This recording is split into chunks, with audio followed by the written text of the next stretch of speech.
He put the ball on 42 times. 42. Okay, you remember what happened in the third quarter of that game? What did he engage in? Mono? Donovan Mitchell. Yep. And Donovan scored 22 in the third quarter, and Russ scored 20. And it was it was the greatest stretch of last year's playoffs for me to watch.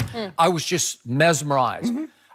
They just went back and forth because it's hard to score 20 points in a playoff. Although some guy at Denver did it last night. Again, hold on. I know that. Hold on. Derek White wasn't playing, so that's why he was able to do it. Because Derek White wasn't playing. We'll get to that a little later. Oh, my bad. That was extraordinary. But Russell Westbrook with the season on the line. Remember, it was the closeout game 6. He scored 20 in the third quarter. Unfortunately, Donovan Mitchell scored 22. Right. And unfortunately, George Paul didn't score a field goal after mid-first quarter in that game. Remember that? He stunk it up. Okay, he stunk it up. And nobody seemed to notice, which is why he didn't want to join LeBron in L.A., because then you'd be in a glaring spotlight, right? We bypassed that, Skip. Okay. You noticed that? We did, though. Okay, so what happened earlier in that series after Game 3 last year?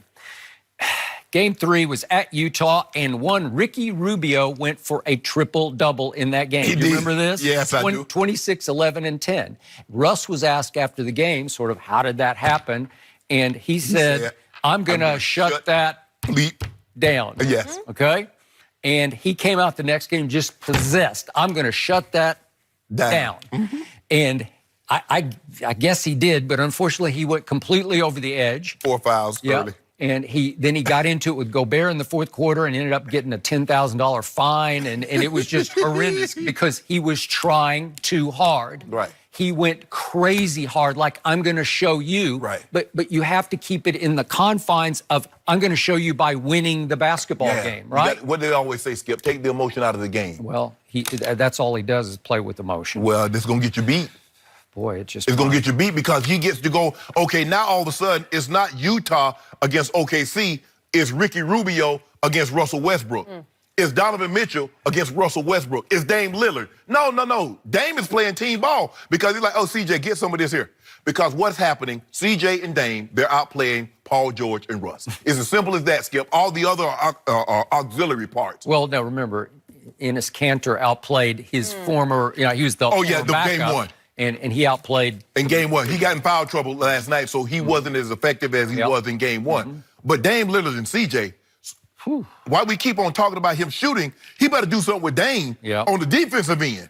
That's what he needs to worry about because, like you said, Skip, he needs to be able to offset some of the production that Dame is giving them offensively. Look, these guys are too talented offensively. You're not going to shut the guy down, but you better offset some of his production. That's why LeBron and KD, when they go at it, one guy gets 35, the other guy gets 32. You can offset. You just can't shoot 6 for 20 from the field, and the other guy's plus 18, plus 20. Yep, I agree.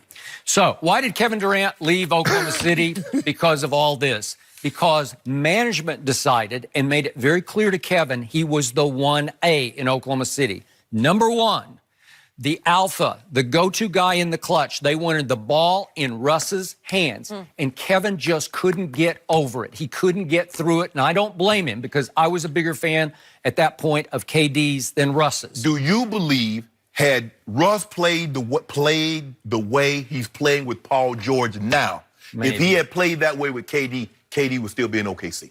Maybe.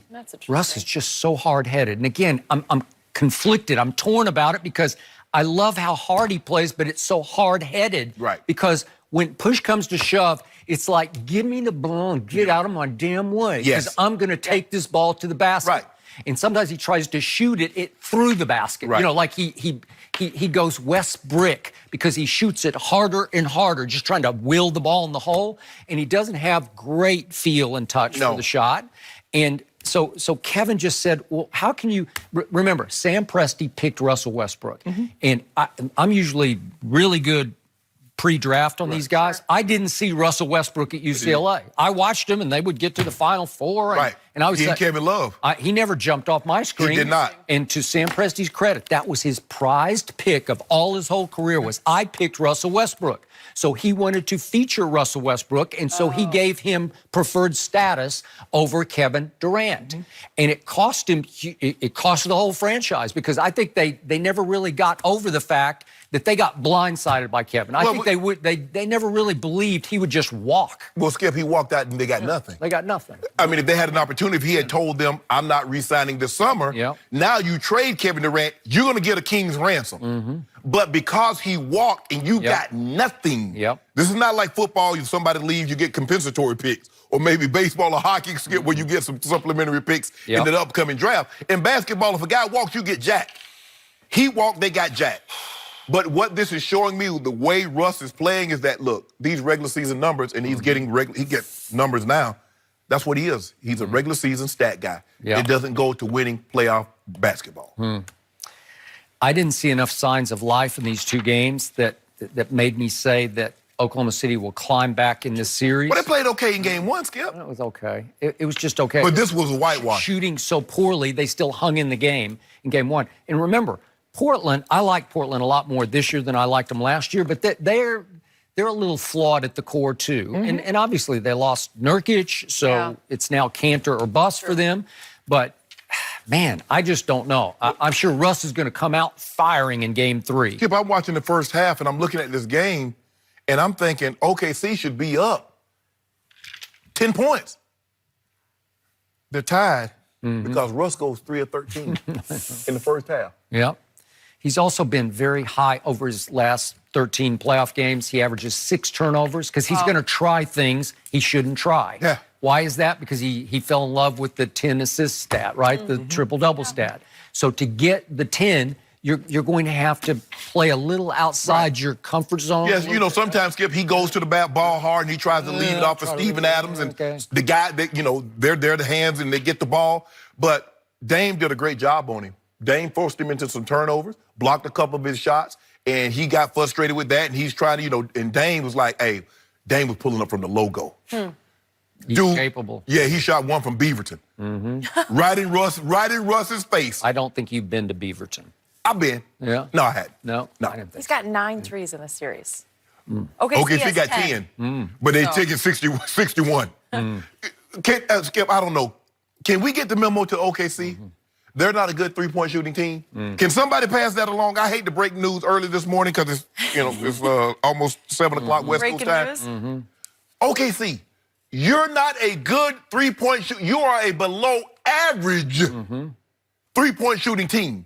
But somehow you think you're the Rockets. Somehow you think you're Brooklyn. You're not that. That's not what you do. No, you think you're San Antonio. You missed. Well, who shot the best? San Antonio. Who shot the highest percentage? Where was the three-point shooting? The highest percentage of threes was San Antonio. You only take 7 a game. Completely neglected. You only take 7 a game. It doesn't matter. We don't take 7. Can't get away with that. Oh, hold on. Wait a minute. Hold on. I'm trying to see right now. Oh, I got y'all.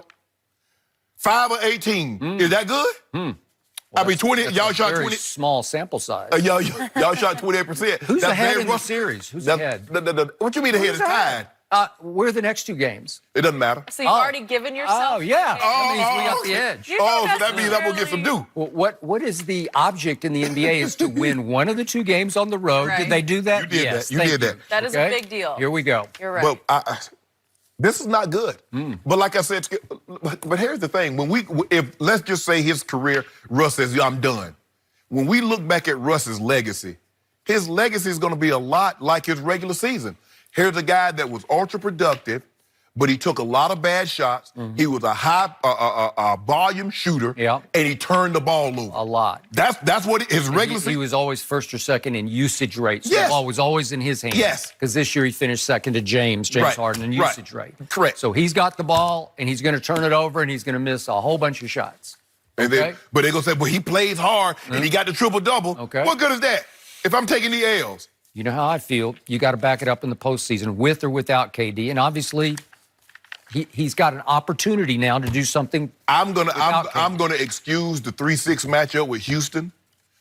If they lose this one, I'll be looking. I'm like, well, Russ did not play well again, but the 4-5 is inexcusable. I understand it's very close 4-5, but no, you can't. You can't lose that. You can't let Donovan Mitchell, rookie, outdo you. Good news for OKC. They are heading home.